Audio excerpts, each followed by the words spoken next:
미국 역사에서 가장 결정적이었던 순간을 꼽으라면 아마 오늘 다룰 이 순간이 아닐까 싶은데요. 바로 미국이라는 나라를 탄생시킨 아주 거대한 논쟁에 대한 이야기입니다. 자, 지금이야 미국 민주주의의 초석, 아주 당연하게 여겨지는 이 헌법 있잖아요.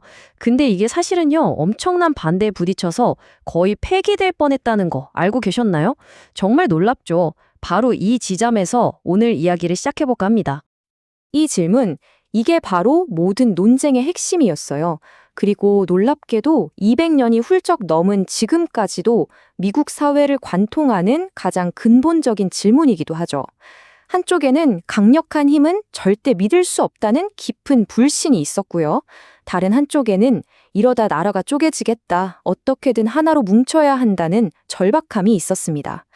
이 두 가지 생각이 대체 어떻게 부딪히고 또 타협했는지 그 시작점으로 한번 같이 가보시죠. 자, 그럼 먼저 이 거대한 논쟁이 도대체 왜 시작될 수밖에 없었을까? 그 배경부터 한번 살펴봐야겠죠? 모든 건 말 그대로 나라가 망하기 일보 직전인 위기 상황에서 시작됐습니다. 모든 것의 시작은 맞아요. 바로 영국의 왕에 대한 저항이었습니다. 식민지 주민들 입장에선 정말 화가 났겠죠. 우리 목소리는 듣지도 않고 마음대로 세금이나 매기다니, 이런 강력한 중앙 권력에 맞서서 피 터지게 싸웠던 겁니다. 이 경험이 얼마나 컸던지 그들의 뼛속 깊이 거의 DNA 수준으로 강력한 정부에 대한 불신을 새겨넣게 된 거죠. 그리고 마침내 전쟁에서 이겼습니다. 자, 그럼 해피엔딩일까요? 아니었습니다. 이야기는 여기서 끝나지 않았어요. 정말 아이러니하게도 그토록 원했던 승리가 완전히 새로운 종류의 위기를 불러왔거든요. 독립하고 나서 미국인들이 처음으로 만든 국가 운영 매뉴얼이 있었는데 그게 바로 이 연합규약이라는 겁니다. 말하자면 그들의 첫 번째 실험이었던 셈이죠. 이 연합규약의 핵심 딱 하나만 꼽으려면 약한 중앙정부였어요. 아니, 왜 그랬을까요? 이유는 간단합니다. 바로 얼마 전까지 겪었던 그 지긋지긋한 왕의 폭정, 그거에 대한 트라우마 때문이었죠. 절대 또 다른 폭군을 만들어서는 안 된다, 이게 그들의 최우선 과제였던 겁니다. 그래서 권력을 그냥 각 주에 쫙 흩어놔버린 거예요. 그런데 바로 이 지점이 정말 치명적인 약점이었습니다. 생각해보세요. 정부가 돈이 없으면 뭘 할 수 있겠어요? 당장 군대도 유지 못하고 전쟁 때 진 빚도 못 갚는 거죠. 할 수 있는 거라곤 그냥 각 주에 가서 제발 돈 좀 주세요 하고 사정하는 것뿐이었습니다. 150만 달러. 자, 이 숫자가 뭘 의미하는 걸까요? 네, 바로 그겁니다. 중앙정부가 제발 이것만은 하고 수백만 달러를 요청했는데 실제로 주들한테서 받은 돈이 고작 150만 달러였던 겁니다. 나라는 빚더미에 올라앉았고 주들끼리는 서로 싸우기 바빴죠. 독립이라는 위대한 꿈이 정말 끔찍한 악몽으로 변하기 일보 직전이었습니다. 바로 이 최악의 위기를 해결하기 위해서 미국 역사상 가장 중요한 논쟁이 시작됩니다. 이름하여 연방주의자 대 반연방주의자의 대결이죠. 이 두 세력, 정말 비전 자체가 완전히 달랐습니다. 연방주의자들은 이러다 다 같이 망한다, 강력한 중앙정부가 빨리 이걸 해결해야 한다고 주장했고요. 반면에 반연방주의자들은 무슨 소리냐, 강력한 정부는 결국 제2의 영국왕이 돼서 우리 자유를 억압할 거다, 이렇게 팽팽하게 맞섰죠. 정말 불과 물 같았다고 할까요? 이 두 가지 생각, 놀랍게도 지금도 미국 정치의 양끝에서 서로를 노려보고 있습니다. 이들의 싸움은 총칼이 아니라 신문과 팸플릿 위에서 벌어진 치열한 말의 전쟁이었습니다.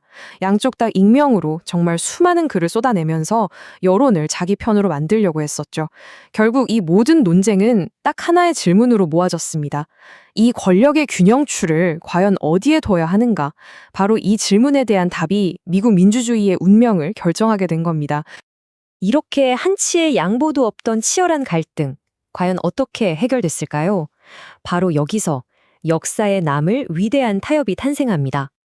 반연방주의자들이 새 헌법 초안을 딱 보고 가장 기겁했던 게 뭐였냐면요. 아니, 국민의 권리를 지켜준다는 말이 한마디도 없잖아? 이 점이었습니다. 그들은 이렇게 요구한 거죠. 정부가 우리한테서 절대 뺏어갈 수 없는 것들이 뭔지 문서로 똑똑히 보장해라. 이 과정이 정말 팽팽했어요. 반연방주의자들이 하도 끈질기게 반대하니까 몇몇 중요한 주에서 헌법 비준이 꽉 막혀버린 겁니다. 이러다 다 엎어지겠다 싶으니까 연방주의자들이 결국 한 발 물러설 수밖에 없었죠. 알겠다. 당신들이 원하는 권리장전 우리가 추가하겠다. 이 약속을 하고 나서야 마침내 헌법이 통과될 수 있었습니다. 어쩌면 이 위대한 타협이 없었더라면 지금의 미국은 아예 존재하지 않았을지도 모릅니다. 자, 이렇게 해서 헌법이 만들어지고 나라가 세워졌으니 이제 정말 끝일까요? 천만에요. 이야기는 여기서 끝나지 않습니다. 사실 이 논쟁은요, 200년이 훌쩍 지난 오늘날까지도 바로 지금 이 순간에도 계속되고 있거든요. 이게 바로 반연방주의자들의 남긴 가장 강력한 유산 중 하나, 수정헌법 제10조입니다. 아주 간단히 말하면 이런 뜻이에요. 연방정부, 너희들은 헌법에 딱 적혀있는 일만 해라. 거기에 안 적힌 권력은 전부 다 각 주와 국민들의 것이다. 그들의 그 치열했던 목소리가 헌법에 이렇게 영원히 새겨진 거죠. 자, 그럼 이런 생각이 들 수도 있죠. 아니, 200년도 더 된 옛날 이야기가 지금도 그렇게 중요한가? 정답은 네, 엄청나게 중요합니다입니다. 이 오래된 논쟁은요, 지금도 미국 정치의 가장 뜨거운 이슈들 한복판에서 활활 타오르고 있거든요. 예를 들어 볼까요? 총기 규제, 연방정부가 나서서 빡빡하게 해야 할까요? 아니면 각 주가 알아서 하게 둬야 할까요? 또 결혼에 대한 정의는 연방 대법원이 정하는 게 맞을까요? 이런 현대사회의 온갖 뜨거운 질문들, 그 뿌리를 쭉 파고 내려가 보면요. 결국엔 200년 전 그 연방주의자와 반연방주의자의 논쟁과 딱 마주치게 됩니다. 그러니까 오늘 우리가 살펴본 이 거대한 싸움은 그냥 오래된 역사책 속 이야기가 아닌 겁니다. 이건 미국이라는 나라의 정체성을 만들었고 지금도 그 미래의 방향을 결정하고 있는 여전히 살아 숨쉬는 거대한 힘인 거죠. 이제 여러분이 뉴스를 보거나 정치 토론을 들을 때 한번 귀 기울여 보세요. 지금 저기서 들리는 목소리는 과연 통합을 외치는 연방주의자의 목소리에 가까울까?